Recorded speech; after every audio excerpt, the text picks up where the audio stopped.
The Skoda Kodiaq. It's a globally renowned product and it entered the Indian market close to 10 years ago. Hard to imagine. But what that previous car always lacked was brand value and a sense of occasion. With the 2025 refresh, however, Skoda has upped the premium quotient significantly and it now plays in the proper luxury segment. Does it have what it takes to sway buyers away from usual German luxury brand offerings? Let's find out. The front is the angle from which the new Kodiaq looks most like the old Kodiaq, and that's no bad thing. It's a very well-proportioned, well-designed front end, and if you see it, you definitely know that this is a Skoda SUV, and if you know your cars well, you'd also instantly know that this is a Kodiaq. You get some sleek LED headlights which complement the grille beautifully and look even better than before. The design language on the new Kodiaq has shifted to more curvy and smooth edges, and the design language also shows a focus on aerodynamics, which also means that these new wheels are pretty closed off and have a smart look to them. They suit the car well, but I would have liked to see a more edgy design like the older Kodiaq did. From the side, you really tend to appreciate the length of this car. It is a pretty large car, and that is reflected on the interior room, which we will get to soon. As the design theme follows, smooth edges, no controversial design, and a very smart looking SUV. The rear is where the changes on the new Kodiaq are most noticeable. It will instantly grab your attention on the road with multiple layers going on, this new taillight design. Now you might think this middle light bar illuminates, but it doesn't. And I won't complain about that because honestly I feel the lighting situation on current cars is a bit too over the top. This is just the perfect amount. Opening up the boot, another appreciable thing is how silent the mechanism is. There's no lights flashing, no sounds beeping, and the mechanism itself is very silent. So good job on that. If we come in a bit closer, you notice that this boot is huge in size. I could comfortably sleep in here if I wanted to.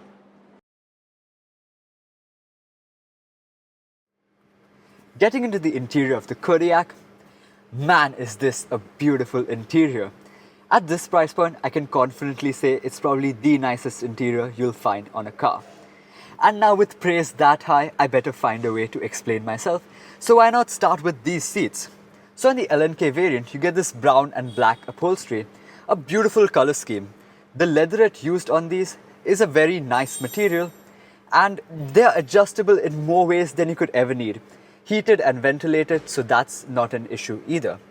Coming to the steering wheel, again clad in black leatherette, these knurled buttons feel so nice to use. Lauren and Clement badging, and a two-spoke design which might not be to everyone's taste, but I love it. You get a very crisp 10.25-inch touchscreen with all your vital information. This 13-inch touchscreen, which is very large in size and display-wise it's amazing, but the other nice thing is that the overall layout has also been done very thoughtfully in typical Skoda fashion. For example, all your general functions that are here, they have a sub-menu where you could directly go to that. Interestingly, the function here right now is the massage function which the front driver's seat gets, and it works much nicer than you think it would. The other wonderful thing is that Skoda has actually listened to its consumers, and you have these knobs for all your vital functions. So no fiddling with the touchscreen for basic functions. Manufacturers, take notes. These aircon vents, wonderfully tactile to use again, just like all the other buttons and controls on this car.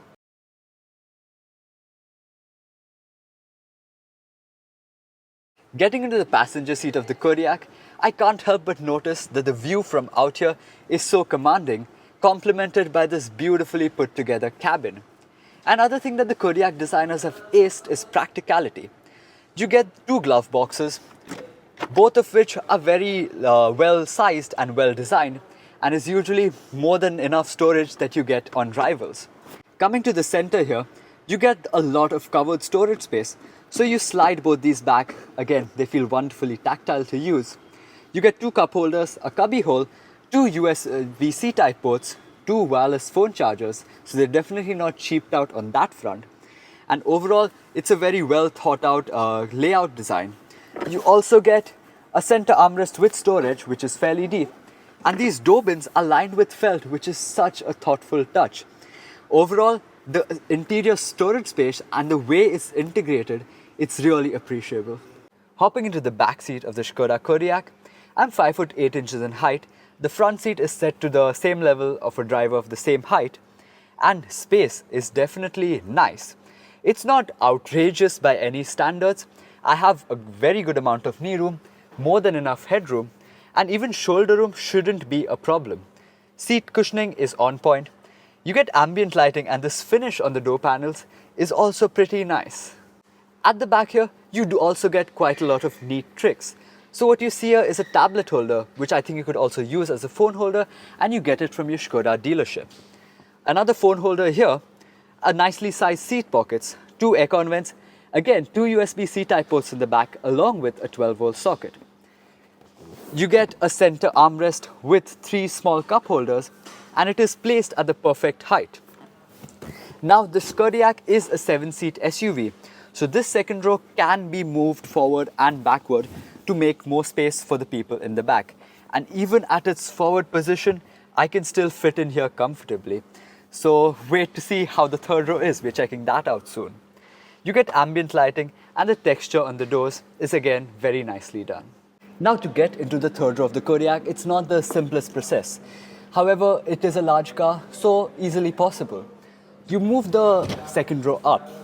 You pull the stab, which flips this down, and you have a decent aperture to hop into the back.